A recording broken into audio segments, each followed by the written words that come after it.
हरिपाठ व गुरुपरंपरेतील अभंग सांगणारे एक व्याख्याते चांगले आपल्याला लाभलेले आहे.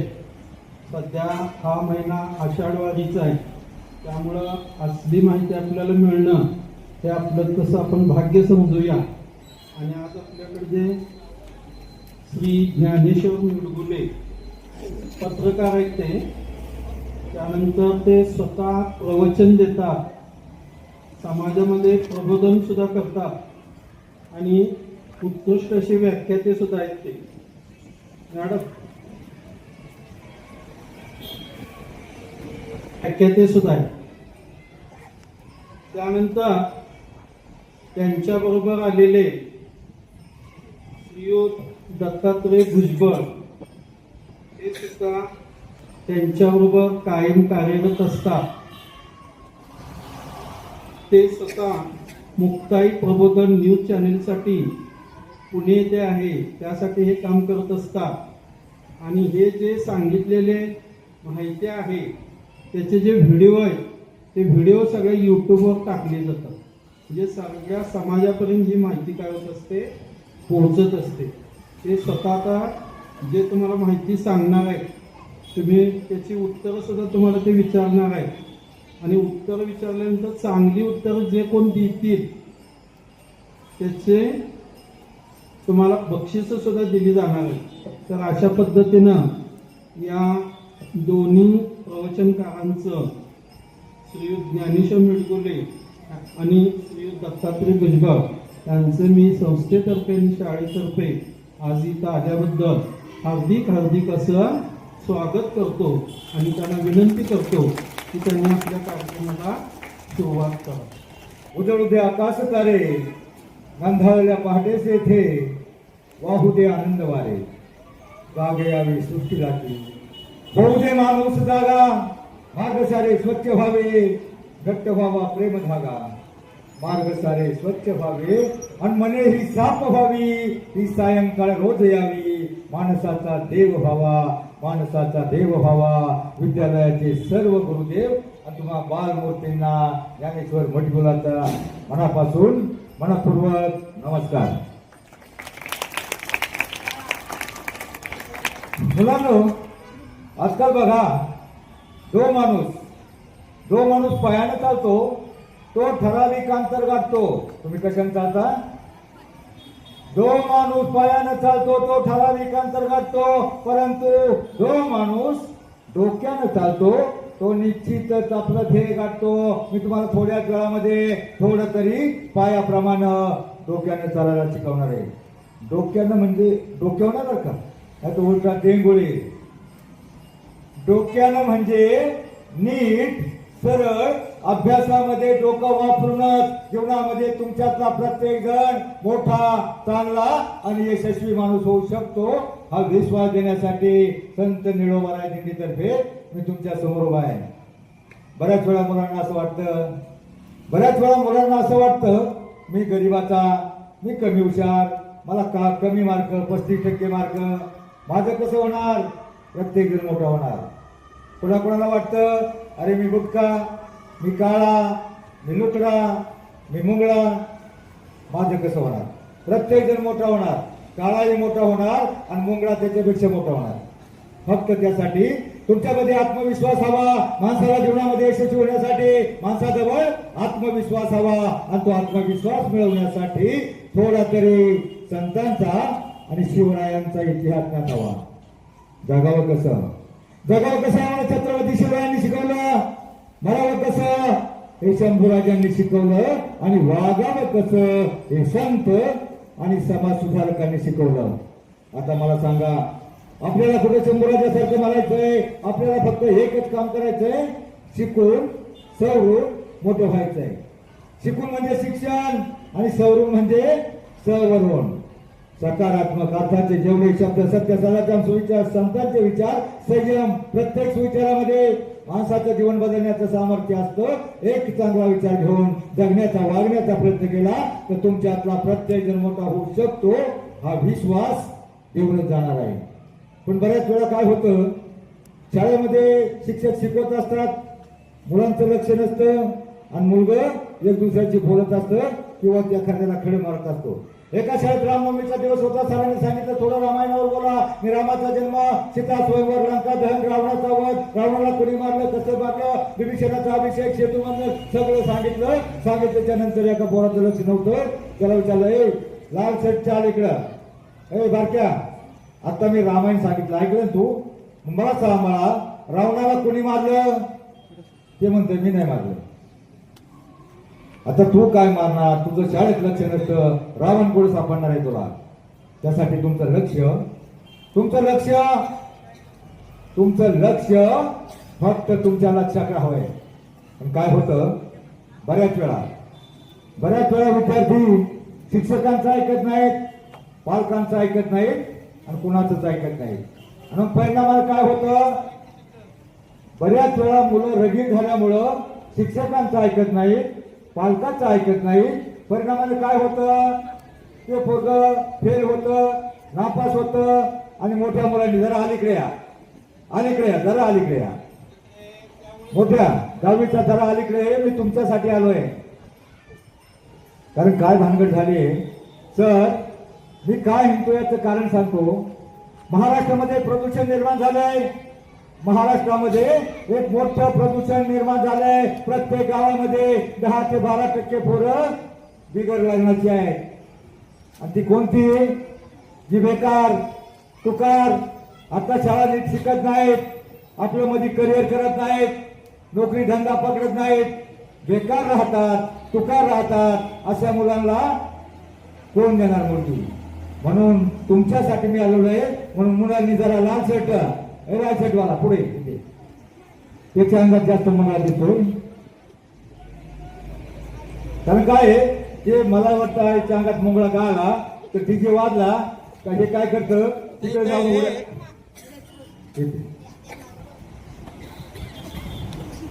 आणि मुंगळा घरीत नाचतो. बरोबर ना? मला सांगा मुलांना तुमचं लक्ष फक्त तुमच्या लक्षाकडे हवंय. बघा अर्जुनाचं लक्ष काय होतं? अर्जुनाचा फक्त माशाचा डोळा दिसत होता. पहिलवान अर्जुनाला फक्त माशाचा डोळा दिसत होता. तसं एखाद्या मोठ्या मुलाला इकडे तिकडे कोणाचा डोळा दिसला आणि ते बघितलं, ते म्हणतोय जेव्हा बघतीस तू माझ्याकडे मला आमदार कधी होणार? पहिला शिकून सवरून नोकरीला राहत.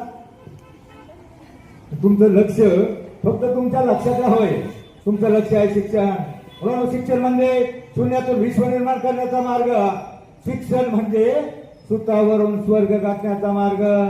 लोक मेल्यावर स्वर्गात जाण्याची इच्छा व्यक्त करतात. कधी? हे लाल शर्टवाला निळा शर्ट अलीकडे काय म्हटलो मी आता?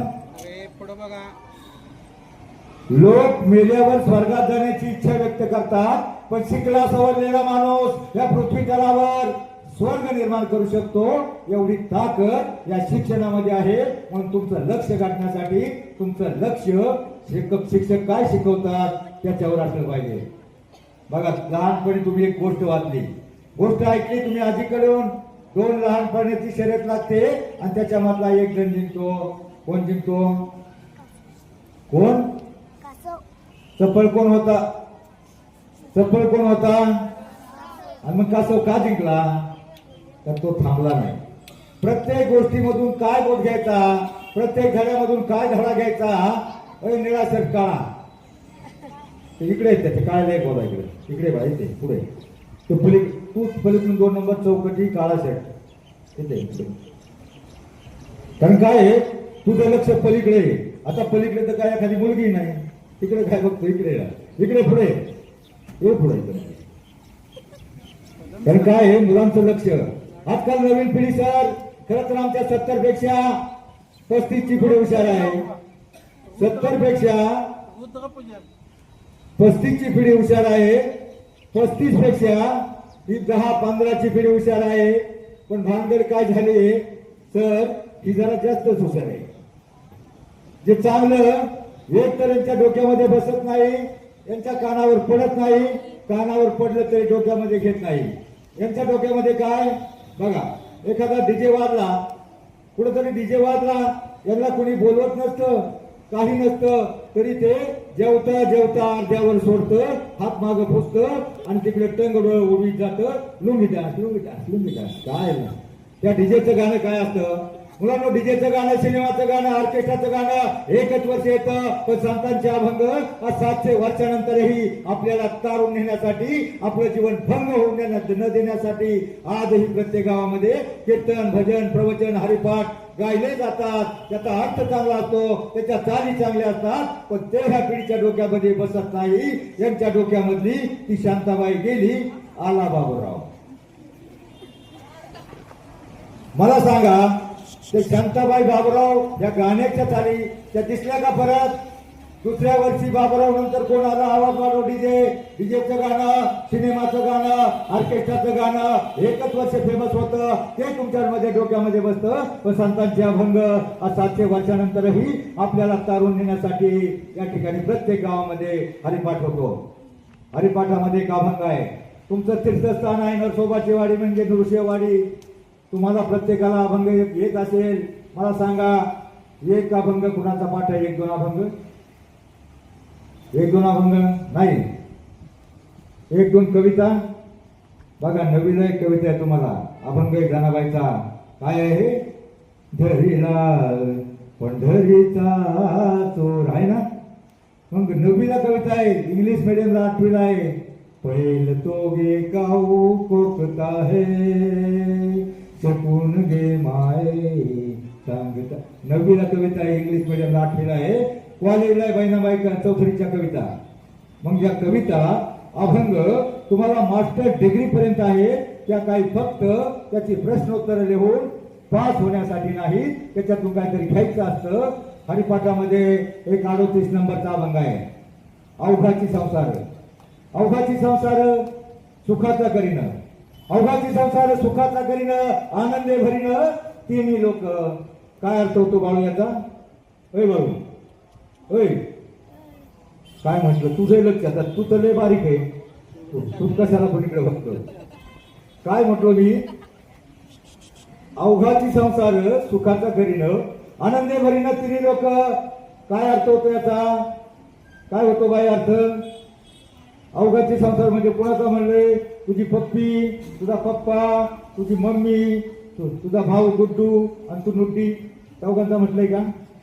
अवघाची संसार म्हणजे अख्ख्या विश्वाचा संसार, जगाचा संसार सुखाचा करील आणि आनंदे भरीनं तिन्ही लोक म्हणजे स्वर्ग, मृत्यू, पाताळ सगळीकडे आनंद निर्माण करेल. अभंगाच्या एका चरणाचा अर्थ एवढा मोठा असतो, पण तो आपण डोक्यात घेत नाही. अभंग बघा, अभंग, अभंग या शब्दाचा फोड करून बघा. जसा शिक्षण क्षणाक्षणाला शिकायचं असतं, तसा अभंग.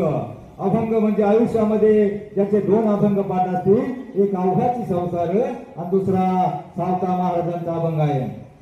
सावता महाराजांचा अभंग माहिती आहे का कोणता? कांदा मुळा भाजी, कांदा मुळा भाजी, अवघी मिठाई माझी, लसूण मिरची कोथिंबिरी, अवघा झाला माझा हरी. मोठ नाळा विहीर दोरी, अवघी व्यापली पंढरी, सावता म्हणे केला मळा, विठ्ठल पायी गोळीला गळा. सावता महाराजांचा अभंग, सावता महाराजांचं गाव आरण.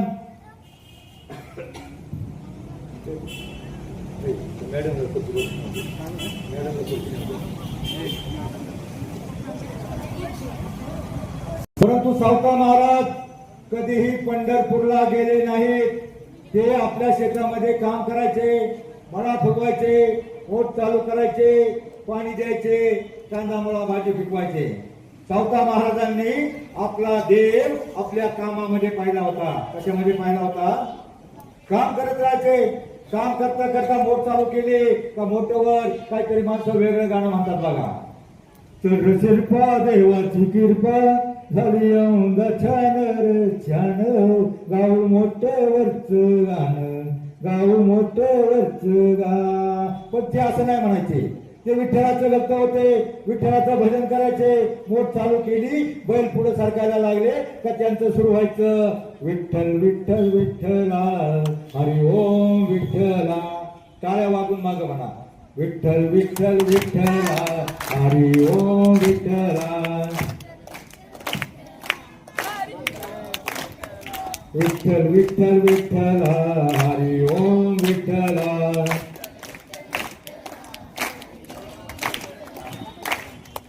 तुम्हाला मी याच्या मागचं एक शास्त्रीय कारण सांगणार आहे. शास्त्रीय कारण असं आहे, विठ्ठल विठ्ठल विठ्ठल विठ्ठल असं जर जोराने म्हटलं आणि जोराने जर टाळ्या वाजवल्या ते म्हणता म्हणता तर काय होतं आणि त्याचा परिणाम काय होतो, आयुष्यात तुम्हाला कसा रोग होणार नाही हे सांगतो. फक्त तुम्ही जोरानं हाताला झिंजिण्या होतील अशा जोरात टाळ्या वाजवा आणि जोरानं म्हणा विठ्ठल विठ्ठल जय हरी विठ्ठल विठ्ठल विठ्ठल जय हरी विठ्ठल विठ्ठल विठ्ठल विठ्ठल विठ्ठल विठ्ठल विठ्ठल विठ्ठल विठ्ठल विठ्ठल विठ्ठल विठ्ठल विठ्ठल. बघा, तिकडच्या बारकांच्या पोरांनी आणि तिकडच्या बारकांच्या पोरांनी जोराने टाळ्या वाजवल्या. आता मला सांगा मुलांनो, ज्यांनी ज्यांनी जोराने टाळ्या वाजवल्या हाताला झिंझिण्या लागल्या नाही झाले ना. आणि हाताला झिंझिण्या झाल्या म्हणजे काय झालं, हाताला झिंझिण्या झाल्यावर तुमच्या डोक्यापासून त्या हातातल्या सगळ्या रक्तवाहिन्या आहे ना त्या प्रवाहित होतात आणि पोटामध्ये विठ्ठल विठ्ठल विठ्ठल असं खरोखर जोराने म्हटलं तर आपल्या हृदयामध्ये अंतःकरणामध्ये कंपन निर्माण होतात आणि आपल्या पोटातून सगळ्या रक्तवाहिन्या सर्व बाजूनी प्रवाहित होतात. आणि दिवसामध्ये जो कोणी मुलगा विठ्ठल विठ्ठल म्हणून 5-10 मिनिटं टाळ्या वाजवेल, थोडासा व्यायाम करेल, आयुष्यामध्ये त्याला बीपी, शुगर, रक्तदाब, मधुमेह, कोलेस्ट्रॉल, चरबी, कॅन्सर, अटॅक येणारच नाही. अटॅक काय असतो मुलींनो? अटॅक म्हणजे एखादं बघा आपण म्हणतो त्या 40 वर्षाच्या माणसाला अटॅक आला. अटॅक आला म्हणजे काय झालं, एखादी रक्तवाहिनी बंद झाली. एखादी रक्तवाहिनी का बंद होते तर स्थूलपणा किंवा माणसाला कष्ट करायची सवय नाही, धावपळ करायची सवय नाही, नुसतं बसून राहायचं, आयचं खायचं आणि जाग्यावर मोबाईल बघत बसायचं. मोबाईलचा परिणाम सांगतो. तुम्ही मोबाईलच्या ऐवजी बाहेर हरिपाठामध्ये जा, हरिपाठाला नाचा, भजनामध्ये नाचा, खेळामध्ये नाचा, सगळीकडे नाचा. पण मोबाईल मधून बसून बसून काय झालंय, अलीकडल्या पिढीला पहिल्यासारखं धावपळ व्यायाम राहिला नाही. म्हणून जे रोग होतात बीपी, शुगर हे 30-40 वर्षामध्ये लवकर करतात. त्यासाठी तुम्हाला व्यायाम हवा, मोबाईल बघा. तर मी तुम्हाला काय सांगितलं, तुमच्यातला प्रत्येक जण मोठा होऊ शकतो. प्रत्येक जण हे पलीकडे तुमच्यातला प्रत्येक जण मोठा होऊ शकतो. मुलींना जाऊ द्या. भारताच्या राष्ट्रपती त्यांचं नाव काय? त्या काही गोरे आहेत का? कोणत्या जातीत जन्मल्या? देवानं तुम्हाला कोणत्या जातीत जन्म द्यायचा आहे, देवानं तुम्हाला कोणता रंग द्यायचा आहे हे तुमच्या हातामध्ये नसतं. परंतु दिलेल्या जन्मानंतर तो महत्वाचा प्रवास शिक्षण शिकून सवरून कसं मोठं व्हायचं हे नक्की तुमच्या हातामध्ये आहे. अहो, द्रौपदी मुर्मू 6व्या वर्षी, वयाच्या 6व्या वर्षी तिच्या आई वडील खदानीत काढले गेले, अनाथ झाली, अनाथाश्रमात शिकली आणि अनाथाश्रमात ती मन लावून शिकली. ती मन लावून का शिकली तर त्या वेळेला मोबाईल नव्हता, टीव्ही नव्हता आणि मग मन लावून शिकली. मन लावून शिकली. मास्टर डिग्री नंतर तिच्याकडे अजून 5 डिग्री आहेत.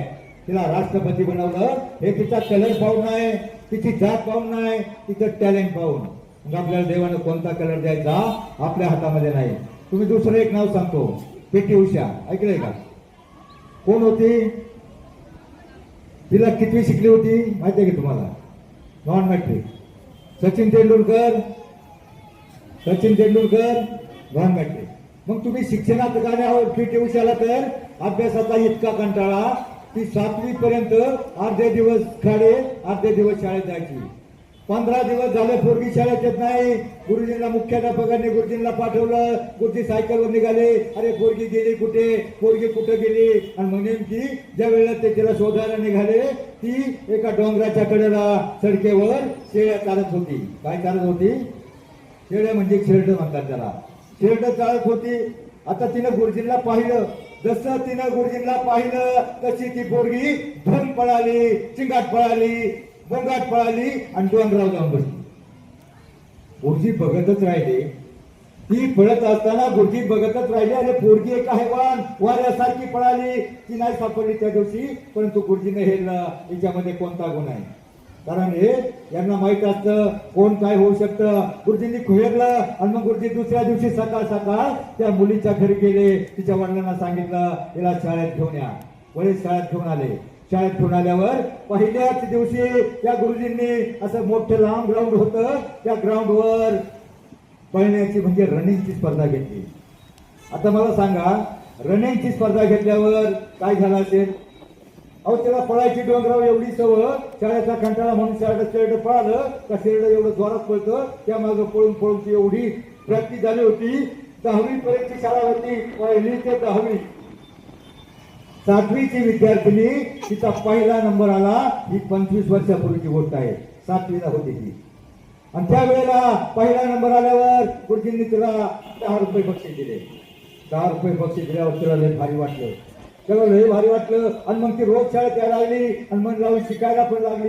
कारण शाळेत आपल्याला पैसे मिळतात, शाबासकी मिळते, पाठीवर थाप मिळते. मग ती रोज प्रॅक्टिस करायला लागली. प्रॅक्टिस करता करता तालुक्याची स्पर्धा निघाली.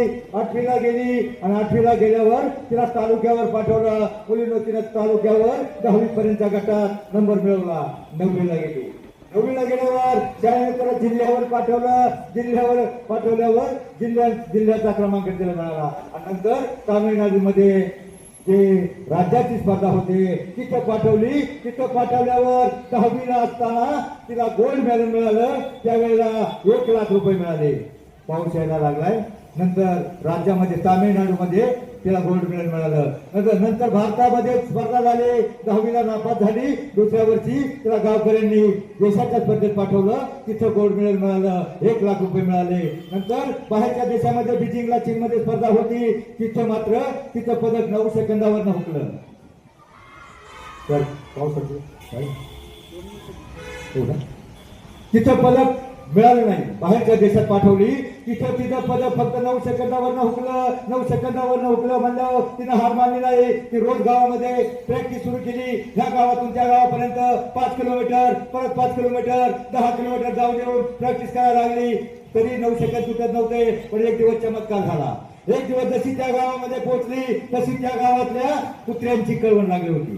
कुत्र्यांची भांडणं पाहिली का कशी करू का. कुत्र्यांची कळवण लागली होती. ती जशी मागं फिरली एक कुत्र तिच्या मागं आलं. बाकीची कुत्र त्या कुत्र्याच्या मागं पळाली. तिला वाटलं सगळी कुत्री माझ्या मागं लागली. सगळी कुत्री मागं लागली आणि ते कुत्र्याच्या भ्यानी जे चिंगाट पळाली, तगाट पळाली, मुगाट पळाली. 9 सेकंद सोडा 15 सेकंद सुटले. आणि दुसऱ्याच वर्षी तिला जे इंग्लंडमध्ये स्पर्धा होती सगळ्या देशांच्या स्पर्धेमध्ये तिला गोल्ड मेडल मिळालं आणि 1 कोटी रुपये मिळाले. 19 वर्षाचं वय होतं. मग कमी मार्क आहे घाबरायचं नाही. मी एका पहिलवानाला मगाशी विचारलं किती मार्क आहे. तो म्हणला 40%, 35%. मी म्हणलं घाबरायचं नाही, लय मार्क आहे. 35% वाला माझा 11वीला आमचे होते. तो वेल्डर झाला. मी बीकॉम करीपर्यंत त्यानं 3 वर्ष सर्व्हिस केली. त्यानं कंपनी टाकली. आज त्याच्या 3 कंपन्या आहेत. 35% वाला मोठा होऊ शकतो, फक्त त्याच्यामध्ये जिद्द मोठा हो पाहिजे. बरं मला वाटतं पाऊस थांबलेला आहे. तर पाऊस पुरा मुलांना पाऊस येतोय का थांबायचे का. हा मुलांनो एक वडारी समाजाचा मुलगा होता. त्या पीटी उषाप्रमाणे त्याला शाळेत जायचंच नव्हतं. आईने त्याला 5वीला पाठवलं. पोरग शाळेत आलं. पहिल्या वर्षी गेल्या वर्षाचे काही ड्रेस उरले होते. शिक्षकांनी त्या मुलाला ड्रेस दिले आणि ड्रेस दिल्याच्या नंतर त्या पोरगानं मोठं खुशीमध्ये ते ड्रेस घातलं. ड्रेस घातल्यावर ते पोरग आनंदात होतं. मोठ्या आनंदात होतं. ड्रेस घालून ते मागच्या बाजूला बसलं. पण मागच्या बाजूला जी बसतात ना ती पोरं थोडी कलाकार असतात. मागच्या बाजूला बसलं आणि मागच्या बाजूला जे त्याच्या शेजारी पोरग बसलं होतं ना त्या पोरानं त्याच्या कानामध्ये हळूच बुलकलं.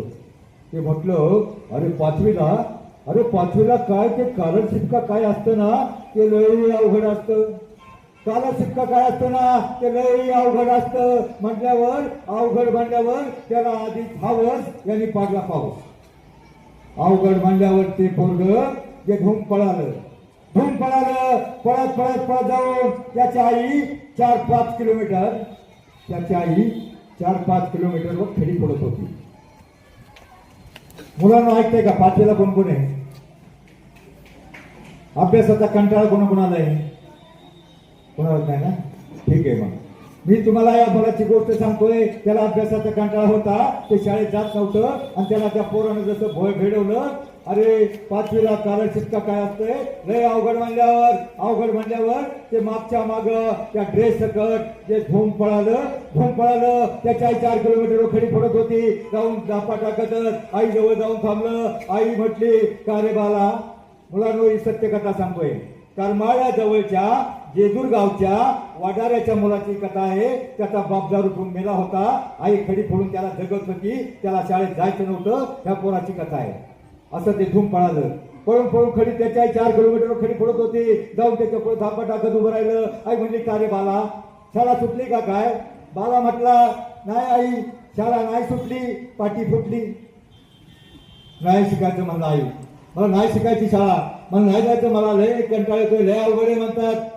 आई म्हटली, अरे शिकून सोडून काहीतरी बन. आमच्यासारखं आयुष्यभर खडी फोडून काबाड कष्ट कशाला करतोय? शिकला तर काहीतरी सुखाचं जीवन वाटायला येईल. परंतु तो मुलगा रडायला लागला. मुलगा मला नको नाही, मला नाही शिकायचं, मला लय कंटाळा येतोय, लय अवघड आहे म्हणतात. एक पोरगं म्हटलं, लय अवघड आहे. अरे पण मला आईने मत समजावण्याचा प्रयत्न केला, पण पोरगं रडायला लागलं. मग आई म्हटली, तू मर मेल्या, तुझ्या नशिबातच नाही सुख, तुझ्या नशिबातच नाही शाळा, तुझ्या नशिबातच नाही मोठं व्हायचं. मर मेल्या. पोरानं आईला पटवलं, असं करतो ना आई, तू खडी फोडतेस, तुला दिवसाचे 200-300 रुपये मिळतात, मी खडी फोडायला तुला मदत करेल, 50-100 रुपये मिळतील, तुला हातभार लागेल आणि मी काचातून सुटेल. आई पोरगं रडत सांगितलं. पोरानं आईला पटवलं. आई म्हणली, मर मेल्या, तुझ्या नशिबातच नाही. त्याच्या हातामध्ये हातोडी दिली. पोरानं खडी फोडायला सुरुवात केली. त्याला वाटलं बरं झालं, सुटलो. मोठे दगड सोडून लहान दगडावर ठोके मारायला लागला. ठोके मारता 10-15 मिनिटामध्ये घाम मागून झाला. आता मला सांग बाळा, खडी फोडायचं सोपं का अभ्यास करायचं? 15 मिनिटात घामागून झाला. आईला म्हणलं, आई पाणी. आई अर्धी बाटली पिली होती, अर्धी बाटली त्याने घेतली. आईने त्याला अर्धी बाटली दिली. फटाफट पाणी पिल्यावर थोडा हवा आल्यावर परत त्याने हातोडा घेतला. ठोके मारायला लागला. ठोके मारता परत 15 मिनिटामध्ये घामाघूम झाला. जी गाडी पडली, कशाला कोरड पडली. आई पाणी दे म्हणून त्याने डोळे पांढरे केले. आई म्हटली, अरे आता अर्धी बाटली तुझ्याला आहे, अर्धी बाटली मी पिले होते, आता कुठं पाणी? 4 किलोमीटरचं घर नाही, काही गाव नाही, कुठून देऊ पाणी? परंतु मुलगा पाणी करून खाली कोसळलं. आईनं हंबरडा फोडला. कसली मी आई, पाण्या वाचून माझं पोरगं मरतंय की काय, त्याला मी पाणी देऊ शकत नाही. आईनं हंबरडा फोडला. पोरगं पाणी करत होतं. आई खाली बसली, त्याला उचललं, मांडीवर घेतलं. पोरगं पाणी करत डोळे पांढरे करत होतं. पोरगं मरतं का काय? आईनं हंबरडा फोडला होता. मुलींनो, हंबरडा फोडणाऱ्या रडणाऱ्या आईच्या डोळ्यातले 5-10 अश्रू पाणी करणाऱ्या त्या मुलाच्या तोंडामध्ये पडले. 4 अश्वांचे थेंब रडणाऱ्या आईच्या अश्रूंचे 4-10 थेंब पाणी करत भोकाड वाचणाऱ्या त्या मुलाच्या तोंडामध्ये पडले. मला सांगा मुलींनो, अश्रूंनी कुठे तहान लागणार आहे? पण थोडासा ओलावा वाटला. ज्याने जीभ बाहेर काढली, डोळे उघडले आणि जसे डोळे उघडले तसे त्या गावचा त्या कामातला कॉन्ट्रॅक्टदार आणि व्हिडिओची गाडी आली. व्हिडिओ खाली उतरला आणि व्हिडिओ मोठ्यानं त्या म्हातारे खेळले. तुला काय अक्कल? तुला सांगितलं होतं आज आपली खडी फोडून जायला पाहिजे, रात्रीचं मेजर बांधायचे, रात्री फॅचअप करायचे, उद्या पाणी होणार आहे. आणि तू एवढ्या मोठ्या गाडवाला लठ्ठ्याला घेऊन मांडीवर घेऊन खाली बसलीस, आराम करते. त्यावेळेला म्हातारी दचकली. तो जसा ओरडला तशी म्हातारी उठली. मांडीवरचं पोरगं दगडामध्ये पडलं. दगडाला त्याच्या डोक्याला कट पडली. रक्त यायला लागलं. पोरगं मोठ्यानं भोकाड पसरायला लागलं. आईनं आधीच हंबरडा फोडला होता. दोघंही रडत होते एकमेकावर. त्या व्हिडिओला काही सुतक नव्हतं. त्या करमाळा तालुक्यातल्या व्हिडिओला काही सुतक नव्हतं. तो त्या पोरला म्हटला, अरे गाढवा, ए मूर्खा, नालायक, इडियट, सिली, नॉनसेन्स, जेवढ्या व्याकरणात शिव्या होत्या तेवढ्या त्या पोराला दिल्या. तुला काही अक्कल? शाळेचे कपडे घालून आमच्या कामाचा खोंबा करायला आला. अरे गाढवा, शाळा शिकून तिकडे काहीतरी बनायचं, आमच्या कामाचा खोंबा बनायला आला आणि त्या म्हातारीला परत खटावला. तुला सांगतो, आज जर खडी फोडून घालणे ना, तुझा महिन्याचा पगार मिळणार नाही. आईनं आधी थांबडा फोडला होता. पोराच्या डोक्याला कपची लागली होती. पोरानं भोकाड पसरलं होतं. दोघंही रडत होते. त्या व्हिडिओला सुतक नव्हतं. जाता परत त्या पोराला त्याने सांगितलं गाढवा शाळेचे कपडे घालून आमच्या कामाचा खोलबा करायला जा तिकडे शाळा शिकून काहीतरी शिकायचं शिकून सोडून काय बनायचं गाढवा मूर्खा नालायक बेअक्कल 17 शिव्या कोरा देऊन व्हिडिओ पाठमोरा झाला. व्हिडिओ पाठमोरा झाला. पोरगाने भोकाल फसरलं होतं. आईनं हंबरडा फोडला होता. पोरग मरतं किंवा काय दोघेही रडत होते. रडता रडता त्या मुलानं केविलवाण्या चेहऱ्यानं रडणाऱ्या आपल्या आईकडे पाहिलं आणि त्याच्या काळजात कसं तरी झालं. आपल्या रडणाऱ्या आईचा केविलवाना चेहरा पाहून ते पोरग रडायचं थांबलं. जखमेचं दुःख विसरलं आणि आईला म्हटलं थांब आई रडू नको थांब. त्याने एक कपची उचलली. बाजूच्या मोठ्या दगडावर त्याला एकच वाक्य लिहिलं म्या साहेब होणार त्याच्यापेक्षा मोठा साहेब होणार. ज्यानं तुला 17 शिव्या दिल्या ज्यानं मला 17 शिव्या दिल्या ज्यानं तुला एवढं रडवलं त्याच्यापेक्षा मोठा साहेब होणार. ती कपची फेकाटून दिली. पोरग 90च्या स्पीडनं पळालं. शाळेत येऊन बसलं. माग बसत होतं. मध्ये येऊन बसलं आणि मन लावून ऐकायला लागलं. काही येत नव्हतं त्याला थोडं यायला लागलं. आणि मुलांना मन लावून ऐकल्यावर काय होतं. तुम्ही मीराबाई नाव ऐकलं का? मीराबाई नाही ऐकलं? मीराबाई फक्त शांताबाईच ऐकले का? मीराबाई कोण होती? संत मीराबाई. तिचं एक भजन आहे बघा. मागं म्हणाल का 2 ओळी. त्या 2 ओळीतला अर्थ काय त्यासाठी म्हणायला लागतोय. त्याचा अर्थ फक्त तुम्ही डोक्यात घेतला ना तुमचं जीवन कधीच भंग होणार नाही. तुम्ही खूप मोठ्या व्हाल. तर त्या 2 ओळी अशा आहे. माग म्हणा जैसी लागी लगन म्हणा मेरा हो गई मगन तो गली गली हरी गुन गाने लगी. आता तर 2-4 पोळींनी तोंडच उघडलं नाही. मी कुठे यांना मुन्नी बदनामी म्हणायला सांगितलं होतं. मीराबाईचं संतांचं भजन आहे. एखादं आपल्या तोंडामध्ये चांगलं आलं. संतांचे विचार तोंडामध्ये आले. अंतरंगामध्ये ठकले. शरीरामध्ये बसले. चांगलं वळण लागत. आपलं शरीर पवित्र होईल. वाणी पवित्र होईल. पवित्र ती वाणी पवित्र तो देश जेथे हरीचे दास जन्म घेते. आपल्या तोंडामध्ये चांगलं आलं तर आपल्याला चांगले संस्कार येतील आणि आपलं जीवन चांगलं होईल. तर मी काय म्हणतो तो जैसी लागी लगन म्हणजे मीराबाईला श्रीकृष्णाच्या भक्तीची एवढी आवड एवढी गोडी निर्माण झाली होती. तशी गोडी जर तुम्हाला अभ्यासाची निर्माण झाली आणि मीरा हो गई मगन म्हणजे मीराबाई श्रीकृष्णाच्या भक्तीमध्ये एवढी मग्न तल्लीन झाली होती. तसे जर तुम्ही अभ्यासामध्ये मग्न झाला तर जगातली कोणतीही शक्ती अगदी चीन पाकिस्तान सुद्धा तुम्हाला मोठं होण्यापासून रोखू शकणार नाही. असं होणार आहे का? एखादा पाकिस्तानचा आतंकवादी चीनचा सैनिक होईल आणि म्हणाल हे बाळ्या नाड्या शेंबूर ताड्या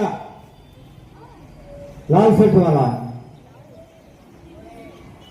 लाल तूच बाळा तूच. असं होणार आहे का? एखादा चीनचा सैनिक येईल पाकिस्तानचा आतंकवादी येईल म्हणाले बाळ्या नाड्या घालू का गोळ्या लय अभ्यास करून कॅप्टन होऊ नको कलेक्टर होऊ नको लेफ्टनंट होऊ नको म्हणणार आहे का? जगातली कोणतीही शक्ती तुम्हाला मोठं होण्यापासून रोखू शकत नाही. पण काही शत्रू आहेत तुमच्या हातले काळच कंटाळा बेफिकिरी यांना बाहेर काढा. तर मी काय सांगत होतो तो मुलगा त्याच्या मनामध्ये आवड निर्माण झाली आणि तो मग्न होऊन शाळेमध्ये बसायला लागला. 6वीला पास झाला. 7वी मध्ये गेला. 7वीला 50% मार्क पडले. 8वीला गेला.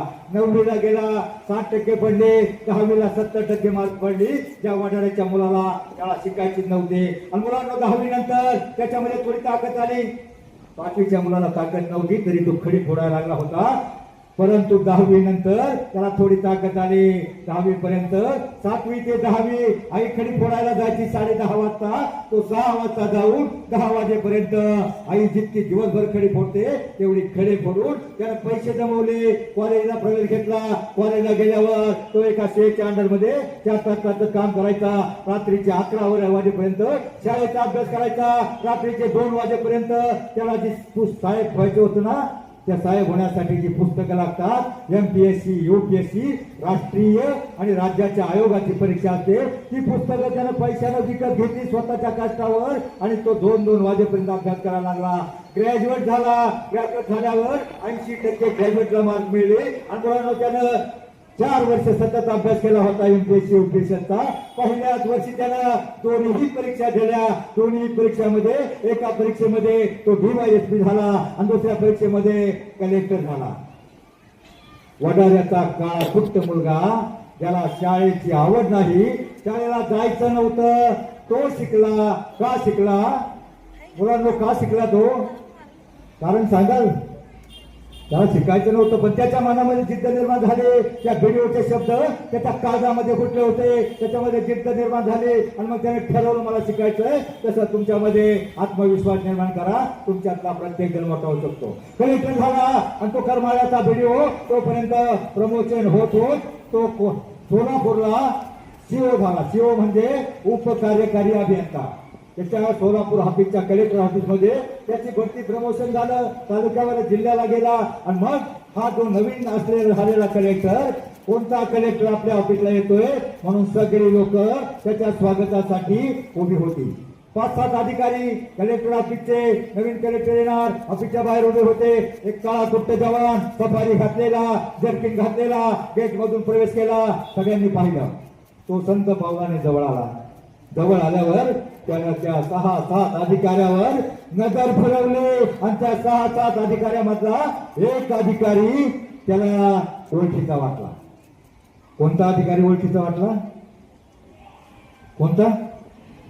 जो व्हिडिओ ज्यानं शिव्या दिल्या होता तो CO झाला होता. एक अधिकारी ओळखीचा वाटला. आता मला सांग, हे चौकटी सेटवाल्या त्या अधिकाऱ्याचं, त्या कलेक्टर झालेल्या वडिलाच्या मुलानं आता काय केलं पाहिजे? एवढ्या शिव्या दिल्या होत्या, काय केलं पाहिजे? त्याला काढून टाकलं पाहिजे? मुलांना चष्मेवाला काय केलं पाहिजे? लक्ष आहे का?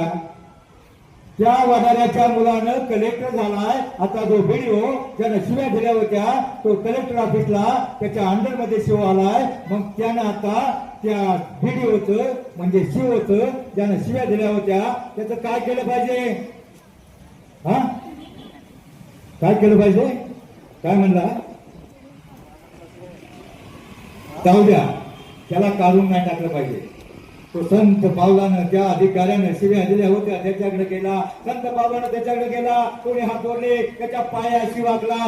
तो शिव मागे ठरला. ओ साहेब, साहेब तुमची पोस्ट मोठी आहे, तुम्ही कलेक्टर आहात, मी तुमच्यापेक्षा खूप हलकी पोस्ट आहे, तुम्ही माझ्या पाया कशाला पडताय? माझ्या पाया पडायचं नसतं. त्यावेळेला तो कलेक्टर झालेला वडाऱ्याचा मुलगा म्हटला, कुणाची पोस्ट मोठी, कुणाची पोस्ट लहान हे कळण्यात का? मी नक्की हुशार आहे, कलेक्टर झालो म्हणजे. मी तुमच्या याच्यासाठी पाया पडतोय, तुमच्या याच्यासाठी पाया पडतोय की तुम्ही जर मला त्यावेळेला 17 शिव्या दिल्या नसत्या, तुम्ही मला त्यावेळेला 17 शिव्या दिल्या असत्या, माझ्या आईला एवढं रडवलं नसतं, ते माझ्या काळजात घुसलं नसतं, मला वेदना झाल्या नसत्या, माझ्यामध्ये ईर्ष्या प्रेरणा निर्माण झाली नसती. आज कुठंतरी मी माझ्या आई बरोबर जंगलामध्ये खडी फोडत असतो. मी कलेक्टर झालोय ते फक्त तुमच्यामुळं, म्हणून तुमच्या पाया पडतोय.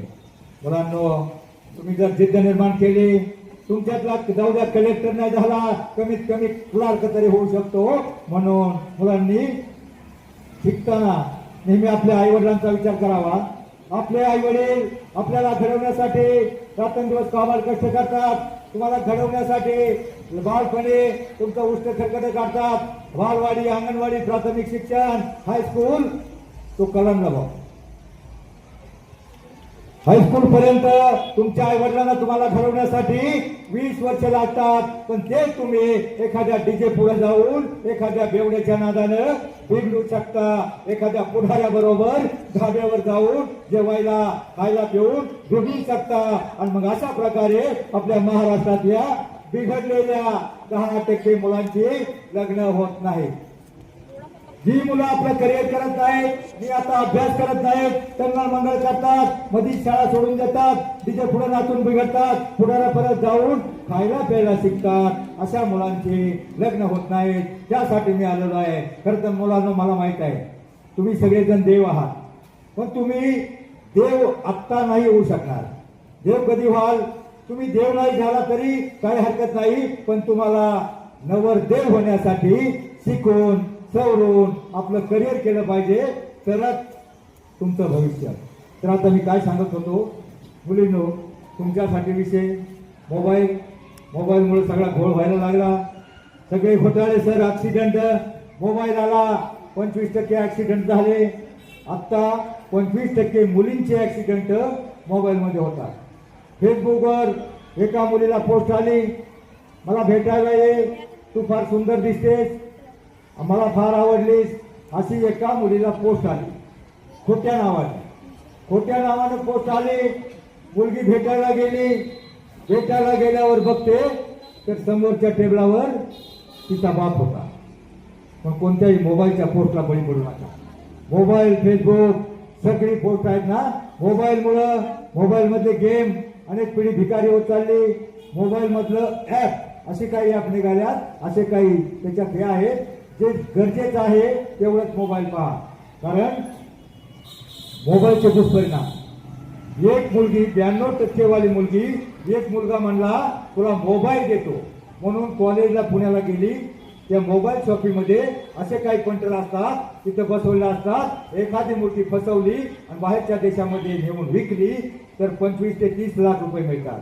लव जिहादच्या नावाखाली आपल्या देशामधल्या, मी 45 वर्ष पत्रकारिता करतो, वर्षातल्या ऑन रेकॉर्ड भारतातल्या 65,000 मुली फसवून बाहेरच्या अरब राष्ट्रामध्ये विकल्या जातात. कारण मुलीला प्रलोभन दाखवलं जातं, तुला मोबाईल देतो, मोबाईल दिल्यावर तो त्याला अजून पुढचं म्हणतो, काय तो इंग्लिशमध्ये शब्द निघालाय, काय तो अवघड शब्द आहे, मी जुना बीकॉम आहे पण मला जास्त इंग्लिश येत नाही. कॉलेजला गेल्यावर एखादा तुम्हाला फसवण्यासाठी ते इंग्लिश मधलं एक वाक्य लय फसवय बघा. मृगजळाचं ना, दिसतंय पण तसं नसतं. मृगजळ एखादा म्हणाल आय काय येऊ, बरोबर, आय काय येऊ. एखादा जर म्हणला आय काय येऊ, त्याला म्हणायचं तुझी आय, तुझा बाप माझ्या आई बापाकडे घेऊन ये. तो येत नसतो, पळून जाईल, कारण त्याला तुम्हाला फसवायचं असतं. कारण मुलींनो, ते लव फ्लू काही नसतं. सकाळच्या वेळी गवतावर पडलेलं वासनेचं दव असतं.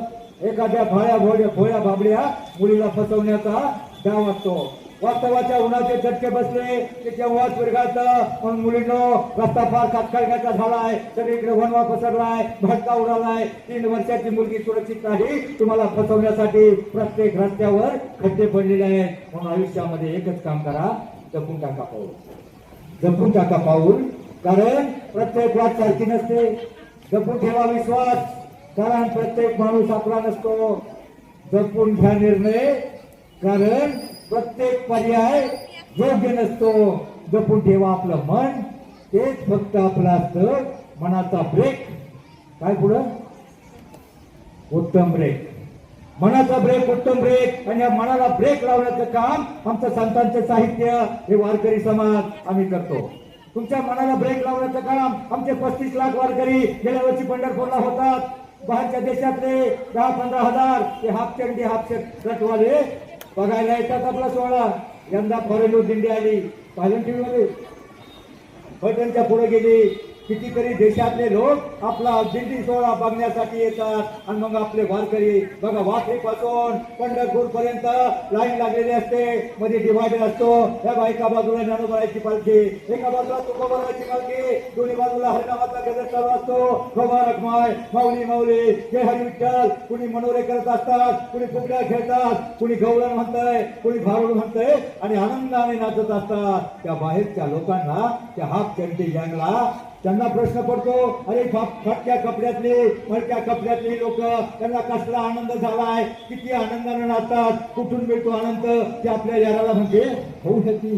त्यांना आनंद कसला होताय. आणि मग आपली म्हातारी बाई एखादी डिवायडर उभी असते, त्याच्या मागून ती बुक्की कटवाली डोकावून बघते आणि म्हणते हो वंडरफुल, हो वंडरफुल. आमची ती म्हातारी म्हणते गावठी, ए भवानी, हे वंडरफुल नाही, वंडरफुल आहे. म्हणजे आमच्या संस्कृतीचा बाहेरच्या लोकांना एवढा हेवा वाटतो. ती संस्कृती, ते संतांचे विचार डोक्यामध्ये घ्या. बघा, प्रत्येक वळणावर लिहिलं असतं, सावधान, पुढे धोक्याचे वळण आहे, गाडी सावकाश चालवा. पुढे धोक्याचं वळण नाही, गाडी सावकाश चालवा. तरीही तुम्ही तुमची गाडी दामटली आणि गाडी पलटी झाली, डॅमेज झाली, ती पत्र्याची गाडी डेंटिंग पेंटिंग करून रिपेअरिंग होते, पण या देहाची गाडी रिपेअरिंग होत नाही. म्हणून माझी सर्वांना विनंती आहे, बस आयुष्यामध्ये शिका इतकं, डिग्र्या कमी पडतील, जगा इतकं, आयुष्य कमी पडेल, दौडा असे कमनशिबाचा पासा निटून पडेल. परंतु तुम्हाला प्रयत्न इतका करा, अभ्यास इतका करा, तर विठ्ठलाला, पांडुरंगाला, या देवांना देणं भागत पडेल, देणं भागत पडेल.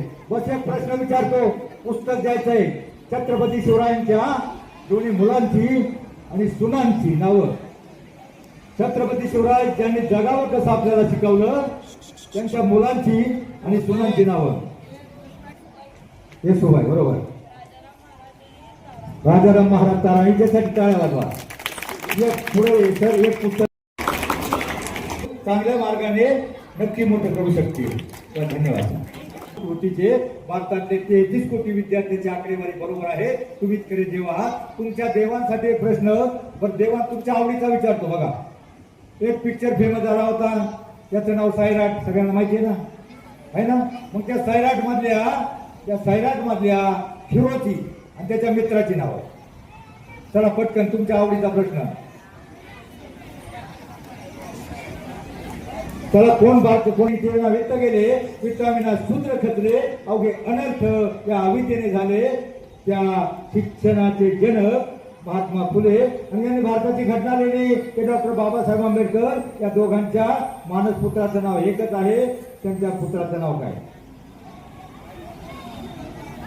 छत्रपती महात्मा ज्योतिबा फुले आणि डॉक्टर बाबासाहेब आंबेडकर यांच्या मुलांचं नाव काय? मानस पुत्र, दत्तक पुत्र. करून दिली त्या क्रांतिज्योती सावित्रीबाई फुले, आमच्या शिक्षिका, आमच्या महिला. ज्या वेळेला सावित्रीबाई फुलेंची जयंती असती त्यावेळेला मोठ्या जोशामध्ये भाषण करतात, आम्ही सावित्रीच्या मुले, आम्ही सावित्रीच्या मुले. आता मला सांगा मॅडम, यातल्या कोणाचं नाव सावित्री आहे का?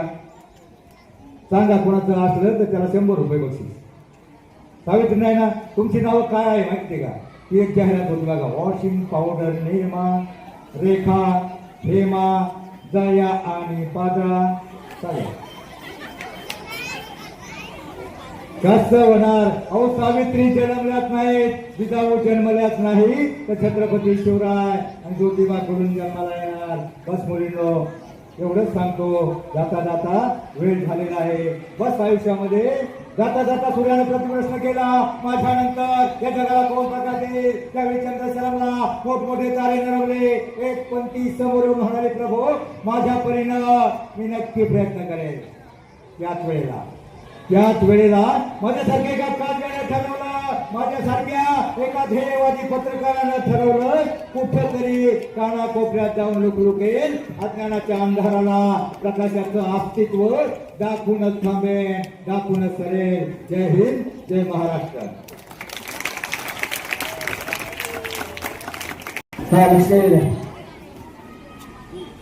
संतांच्या संगती मनोमार्ग गती, आकारावा गती येणे पंथी. हरिपाठामधलाच एक चांगला श्लोक आहे की ज्यांना संतांची संगत प्राप्त होते त्यांना नक्कीच यशाचा मार्ग प्राप्त होतो.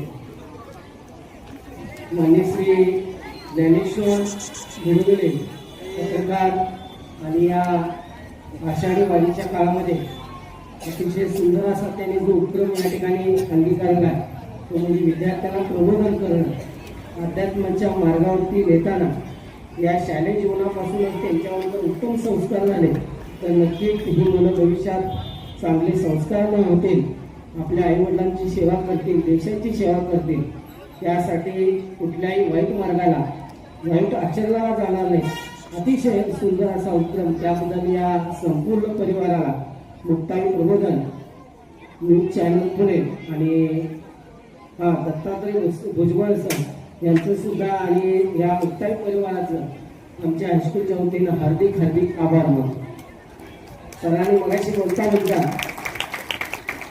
म्हणजे होते की आम्ही विद्यार्थ्यांना प्रश्न विचारतो.